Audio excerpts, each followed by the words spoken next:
ঈদের দিন সকালবেলায় ফেরেশতারা রাস্তার মোড়ে মোড়ে দাঁড়িয়ে থাকে আর চিৎকার করে ডাকতে থাকে, ও নামাজিরা রে, তোমরা ঈদের নামাজের মাঠে চলে আসো। এইবার নামাজিরা ঈদগাহের মাঠে চলে যায়।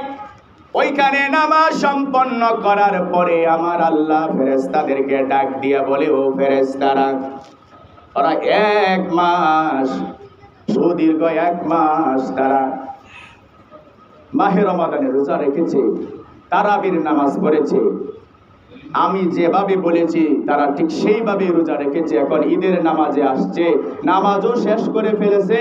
ও ফেরেশতারা, এখন তাদেরকে কি পুরস্কার দেওয়ার দরকার? ফেরেশতারা বলে, আল্লাহ আপনি তো ভালো করে জানেন আপনার বান্দারা আপনার হুকুম রক্ষা করার জন্য দিনে খায় নাই, রাত্রে ঘুমায় নাই, তারাবি পড়ছে, তাহাজ্জুদ পড়ছে, এত ইবাদত বন্দেগী করছে, এখন তাদেরকে কি পুরস্কার দেওয়ার দরকার? আপনি মহান, আপনি মালিক, আপনি ভালো করে জানেন। তবে আমরা এটাই বলতে পারি, এতটুকুই বলতে পারি, আপনি তাদেরকে উপযুক্ত একটা পুরস্কার দিয়ে দেন।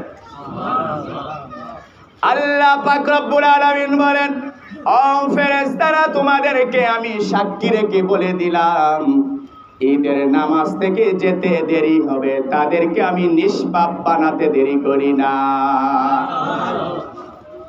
নামাজ শেষ, ঘোষণা শেষ। এইবার ফেরেশতারা আল্লাহর পক্ষ থেকে জানিয়ে দেয়, ও আল্লাহর বান্দারা, তোমরা এমন ভাবে ঘরে ফিরো, এমন ভাবে ঘরে ফিরে যাও যেমন ভাবে একজন মা তার নবজাত শিশু মাত্র প্রসব করেছে, যেমন তার কোনো গুনাহ থাকে না, ঈদের নামাজ পড়ে তোমরা নিষ্পাপ শিশুর মতো ফিরে যাও।